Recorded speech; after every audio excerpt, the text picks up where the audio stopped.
কাঁচা কাঁঠাল দিয়ে যদি এত মজাদার বার্গার বানানো যায় তাহলে আর আপনারা মাংস কিনে কেন বার্গার বানাতে যাবেন।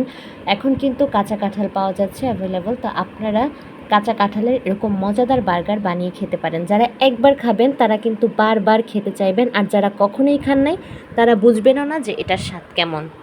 আসসালামু আলাইকুম, শুরু করছি আপনাদের সাথে আরও নতুন একটি রেসিপি। আজকের রেসিপিটা হচ্ছে কাঁচা কাঁঠাল দিয়ে বার্গার। শেখ হাসিনার দেওয়া রেসিপিতে আজকে আমি রেসিপিটা বানিয়ে নিচ্ছি। আপনি যদি কাউকে না বলে খাওয়ান যে এটা কি, তাহলে কিন্তু সে মুখে দিয়ে ভাবতে হবে যে সে কিসের মাংস খাচ্ছে। এতটাই মজা আর দুর্দান্ত হয়েছিল এই বার্গার। তো অনেকেই আমার কাছে রেসিপি চেয়েছিলেন, তাদের জন্য আজকের এই রেসিপিটা আমি শুরু করছি। খুবই অল্প উপকরণে আমি আপনাদের এই রেসিপিটা দেখাবো। সবার প্রথম যেটা লাগবে, কাঁচা কাঁঠালের বার্গার বানাতে কাঁচা কাঁঠাল তো লাগবেই। কাঁচা কাঁঠাল আমি হালকা হলুদ আর লবণ দিয়ে সিদ্ধ করে সেটা ঠান্ডা করে ডিপ ফ্রিজে সংরক্ষণ করে রেখেছিলাম। এখন সেটা বের করে পাটা দিয়ে আমি পিষে নিচ্ছি। এটা ব্লেন্ডার করলে একেবারে ভর্তা হয়ে যাবে, এই কারণে আমি পাটা দিয়ে করছি। কারণ হচ্ছে এটা একটু আঁশযুক্ত থাকতে হবে, একেবারে গলিয়ে ফেলা যাবে না। গরুর মাংস যেরকম আঁশ থাকে এটাও কিন্তু সেরকম আঁশ থাকতে হবে। এরপরে আমি এখানে নিয়ে নিয়েছি আধা চা চামচ গরম মশলা বাটা, আপনারা গুঁড়ো থাকলে গুঁড়ো নেবেন। তারপরে নিয়ে নিলাম গোলমরিচ। আদা রসুন বাটা নিলাম আধা চা চামচ। আদা রসুন একসাথে বাটা ছিল, এখান থেকে নিলাম আধা চা চামচ। আর শুধু পেঁয়াজ বাটা নিলাম আধা চা চামচ। আর শুধু রসুন বাটা নিলাম 1 চিমটি পরিমাণ, যেহেতু রসুন কিন্তু আদা বাটার থেকে একটু বেশি পরিমাণে লাগবে সে কারণে। এরপরে লবণ নিলাম আধা চা চামচ। তারপরে এখানে আমি মরিচের গুঁড়ো দেব 1 চা চামচ। ম্যাজিক মশলা সেটা দেব আমি 1 প্যাকেটের অর্ধেক পরিমাণ। আর সাথে দিব একটা ডিম। আর এখানে কাঁঠালের পরিমাণটা হচ্ছে 2 কাপ, মানে একেবারে করার পরে বেটে নেওয়ার পরে 2 কাপ। এখন সুন্দর করে এটা মিশিয়ে নেব। সব কিছু কিন্তু দেওয়া শেষ।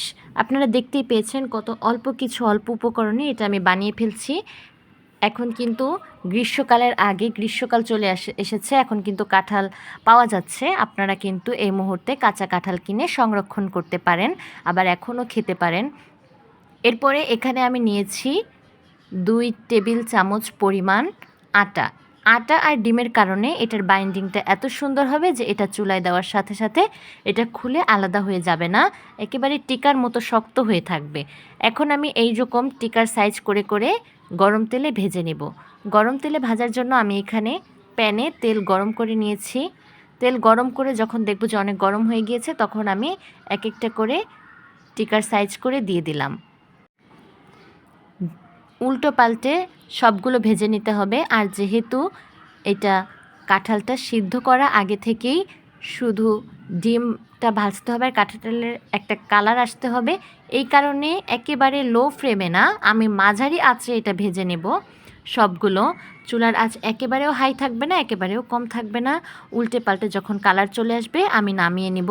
এখন আমি রুটি নিয়েছি, মেয়োনেজ বানিয়ে নিয়েছি বাসায়, সেটা সুন্দর করে 2 পাশে দিয়ে দেব। আমি 1 চামচ করে প্রথমে 2 পাশে দিয়ে দিলাম।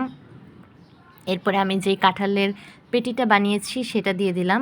পেটিটা দেওয়ার পরে এরপরে আমি আমার পছন্দ মতো যা যা আছে সব কিছু সাজিয়ে নিচ্ছি। দিয়ে দিলাম টমেটো, কাঁচামরিচ, তারপরে দিব শসা। টমেটো না দিলে কিন্তু বার্গার আসলে মজাও লাগে না। তারপরে আমি উপরে আবারও একটু মেয়োনেজ দিয়ে দিলাম। এরপরে হয়ে গেল কত সুন্দর মজাদার একটি বার্গার। খেতেও কিন্তু দারুণ মজা লাগবে। আমরা বাহিরে যে 50 টাকা, 60 টাকা, 70 টাকার বার্গার খাই, তার থেকে তো অনেক মজা। পরে এক এক করে আমি আরও সবগুলো বানিয়ে নিলাম। এবার আমি শসাগুলো আগে দিলাম, তারপরে দিলাম টমেটো, চারপাশে পেঁয়াজ দিলাম। পেঁয়াজের পরিমাণ অনেকে কাঁচা না দিতে পারলে হালকা ভেজে নিতে পারেন, যারা কাঁচা খেতে চান না। আমার কাছে এটাও ভালো লাগে। এভাবেই বার্গারগুলো বানালাম। আজ এ পর্যন্তই। রেসিপিটা ভালো লাগলে শেয়ার করে আপনার টাইমলাইনে রেখে দিতে পারেন, যে কোনো সময় দেখে বানিয়ে নিতে পারেন। আর যারা নতুন আমার চ্যানেলে, তারা চ্যানেলটি সাবস্ক্রাইব করে দিয়ে পাশেই থাকবেন। আর যারা ফেসবুক থেকে দেখছেন তারা কিন্তু ফলো দিয়ে পাশেই থাকবেন। ধন্যবাদ সবাইকে। আর যারা পুরো ভিডিওটির সাথে ছিলেন তাদেরকে অসংখ্য ধন্যবাদ। একবার হলেও বাসায় কাঁচা কাঁঠালের বার্গারটি ট্রাই করবেন।